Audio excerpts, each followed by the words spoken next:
and we have all these computers, but we're starting next month, we won't have to do this. We'll have one computer out, and people will just, all their information is already in. People will just say, I'm here, click, click, click, they're here. The other computers are going to be used for our neighbors to use the computers, right? For the kids from the shelter, for anybody who wants to check their email, to hang out. That's a you great want to idea. hang out. Yeah. Now, another new thing that will be in place at the new food center at 30 Rosemount will be the patrons will be able to walk through and select their own groceries. Exactly. And that's going to be very beneficial. And you're telling me can you tell us about that? Yeah. So now we've got everybody in the computer system. By the end of the month, they're going to come in when they come to our new location, and they'll say, hi, I'm Mary so-and-so. Quickly look up Mary so-and-so. Click, she's here. She's going to get a piece of paper. She's one person. She's going to get... Prints it out? She's going to get a card. No, we're going to have so many cards ready. The card, and it's going to be laminated, so she won't have to write anything on it.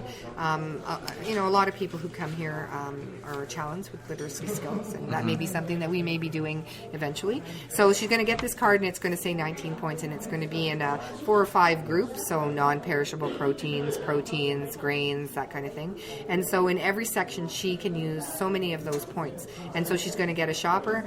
Joe, can you come over and help Mary? And so, Joe comes over, hey, Mary, how you doing? And takes her through a grocery store, and is going to in every one of these trolleys, which we're going to move out and create this grocery store every time we have food bank. It's going to say, for example, non-perishable protein, and it'll be peanut butter and tuna and salmon and sardines and beans. 5 things on this shelf, and you're, as an individual, you get 3 points, not 5. So you're going to have to pick 3 of those things, and so you pick yourself. You say, oh, I like this brand of tuna. And it's like money. So you're learning a skill. You're learning how to kind of budget. You're also learning about nutrition, because we work with a nutritionist and we have a good food committee. And so we're going to have recipes out, and we're also going to train those shoppers now to guide people and to say, have you ever tried sardines like this? Yeah. Or did you know that sardines are really great for healthy amino acids? You're going to be able to say to people, did you know that barley, that this is the only food bank I think that gives out barley, and did you know that you could use that in a breakfast cereal, or you could boost the nutritional content of your spaghetti sauce? So we want to be doing that. But if perchance we had some cereal, for example, like Lucky Charms, we wouldn't put that on the cereal shelf. We will put that over on the extra shelf, and it would cost extra points. Right? Okay. So it is true that at the Parkdale Food Center, we want people to be healthy. Yeah. And just like in your own family, where you would say to your kids, no, that's I know I used to say to my kids, that's a weekend cereal. Yes, you can have a little box of that, but that's on the weekend, right? You're not going to have that during the week. And so that is a big part of our good food committee. And, the thing, and I'm talking about this before I should, but, we've had some controversy about saying we give things back or we throw things out, and that really wasn't true. And it really wasn't true, and it's not that we throw things out, but what we know is that when people live in poverty, and they live in this area, and maybe in every area, I'm not sure, that they have very little money left. So if you're that guy I was telling you about, that his room costs $580 and he makes $620 on his Ontario Works, you know that you cannot live on $40 a month. So if you're trying to buy something to eat and you're hungry in this area, you're probably going to the dollar store, and you might be going to Giant Tiger, but it's not accessible, right? Fruit and vegetables and stuff are upstairs, candies downstairs. So you're probably buying a canned stew or a box of something, or white bread, whatever. And so when you come here, we really want to be able to not only provide education, but to offer you good choices. And people said to us, oh, those people, they don't care about, good choices. They like their whatever. And not true. Wrong. And we know that because of all these workshops we're doing. We know that because people stood up at our AGM last night and said, do you know the effect that the good food is having on my life? Have you done a study about the effect that it's, the trickle-down effect that it's having? Well, I was just going to say that, healthy people are happy people generally, right? So right. Provides energy. The energy is a huge aspect. Makes you feel better. We all know when we eat good food, we feel better. But not only then, you're able to think, you're able to participate, and if you're giving it to people in a way that is very, very respectful, not I'm going to pack this bag up to you and I'm going to give it to you, and this is what you get, right? Because, you know, you bugger, you should be grateful for whatever you get. But in the fact of like forming a relationship between that volunteer and the person who happens to be struggling at that moment, which could be me tomorrow, like who knows, right? You know, it could be any of us, and we've all struggled in our life, right? And and mental illness is a problem, but we need to be helping people. Yeah, and I mean, I just actually read a study on that, on nutrition and people that suffer from depression coming into the winter months, how important it is to get different vitamins and minerals into your diet that will help counter that depression that you're going to face. Right. You know? And so food's higher in vitamin D and such. You know. And our nutritionist, like, she'll come here and talk to people. Even there was a lady who was having terrible problems with arthritis. And she talked to her about her diet and what to do with your diet to help with that. So we have a couple of dietitians from the city of Ottawa who come here and volunteer. Last night at our AGM, some people from Health Canada came and said, you know what, I can be helping you. I've heard what you're doing, and I can be helping. And this is what's been happening. It's not the opposite, the negative Nellies.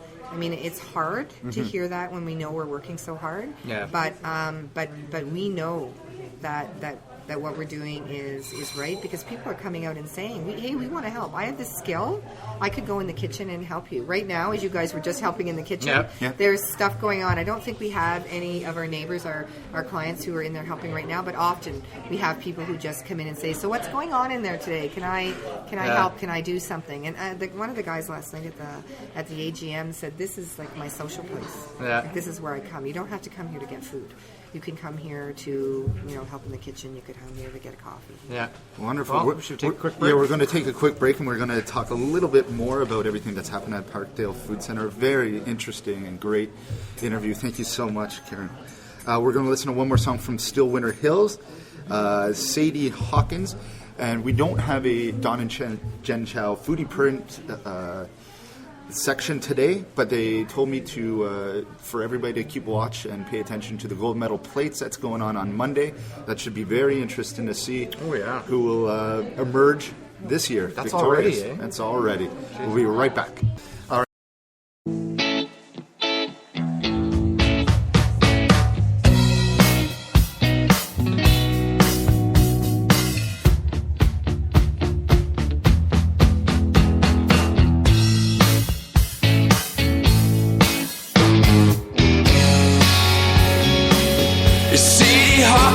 Dance, last chance, a time of young romance, and girls grab the hand of the boy you like and hold it tight. In the band are picking up gears, they could go all night.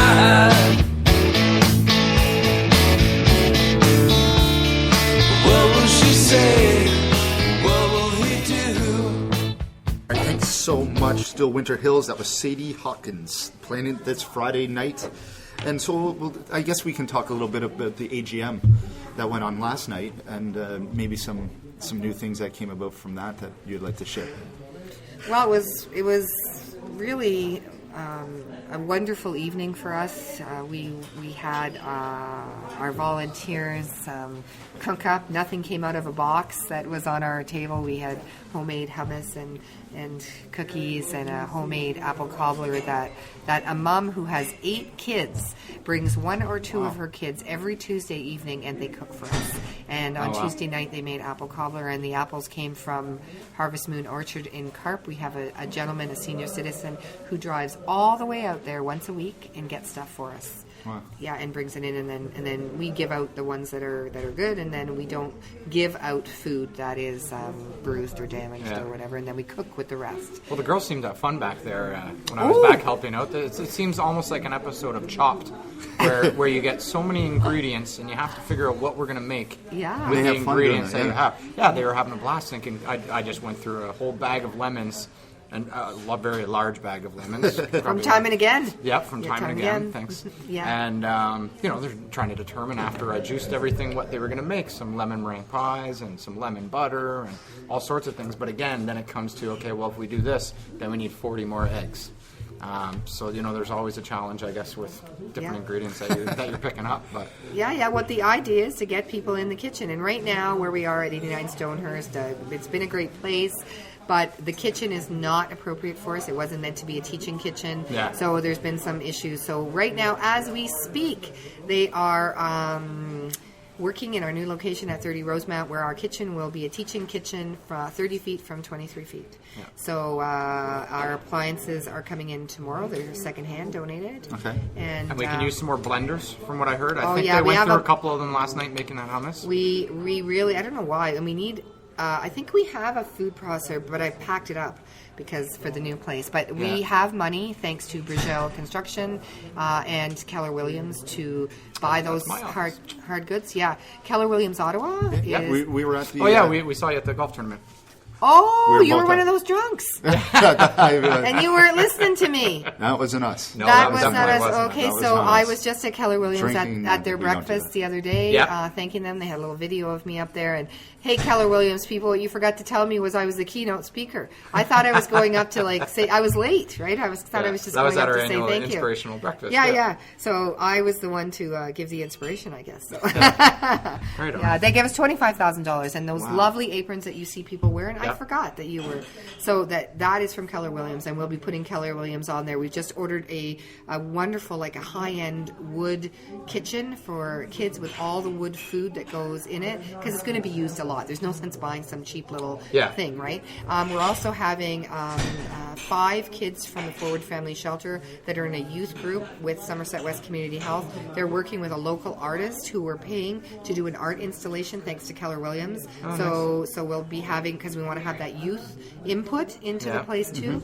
There's a whole bunch of things that are going to be happening because of Keller Williams, and some of the things from the kitchen too. So we need to have these stainless steel tables that we can fold up, so that people will be able, they're in a wheelchair, they can sit and chop, or if you're standing, that we can make them, stand at height for whatever the people might be. So right now, as you see back there, we don't have a lot of that space, but thanks to Keller Williams, we'll have that. Oh, that's great. I noticed you guys also have clothing here as well, not just a food center. Do you accept donations here, or do you have somebody else that you grab the clothing from, or how's the clothing part work? And is it going to be continued over at the new place? Well, that's the big question, right? Because we only have 2,100 square feet there. So Jack McCarthy, who's the executive director over there, is trying to find us a place. We have a donor who is interested in perhaps even renting us a space in the building so that we could have that. Right now, we don't have a space for the clothing. So I just started doing that because 14 rooming houses, mostly filled with men. You only have $100 left a month or whatever. Chances are you're not going over to the laundromat and you're not washing your clothes, which costs $4 or whatever to do that. So saw guys in old clothes, and you just assume that they just are, they just don't want to wash their clothes or whatever. Well, that's not the case, right? So started asking people that I knew, could you bring us? Go in your husband's closet, okay, and see what he's got in there, because men don't throw away their clothes apparently. No, and so we do give away, but we also have some kids' clothes, and people bring in, some. We don't really want knickknacks and that kind of stuff. We really just wanted clothes. It's been very popular now. Getting cold, we will need coats.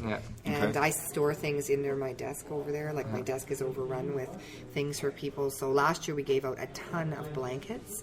I'm also on the Rooming House Information Exchange Network with the city. So all the people that deal with rooming houses, we have a meeting every second month. And so I'm able to get coupons from there when they are able to have boots, for example. And I last year gave out a lot of chits for people to go down to Centre 507 and get big, nice winter boots. Also, bed bug covers and sheets. They had a program for that too. Wow. Or fans, because we belong to that network. And we belong to that network because we have 14 rooming houses in this area. So should or could people be dropping off clothes for you as well? Or bring them to that center? Right now, if you had a winter coat or warm sweaters or men's pants or socks, those are the only things I would take right now until the end of the month. Okay, gotcha. That's perfect. And so what about volunteers? How many volunteers do you think are actively here right now? And if somebody would like to volunteer, can they still sign up to come here? We have about 125 volunteers on our list right now, and there's a lot of things you can do. You don't have to volunteer here just during the day. You could participate in our Good Food Committee. We need people. Our fundraising committee. We really need people. Right now, we are just distributing 10,000 cards via volunteers to every address in this neighborhood. Wow. So from Island Park to Bays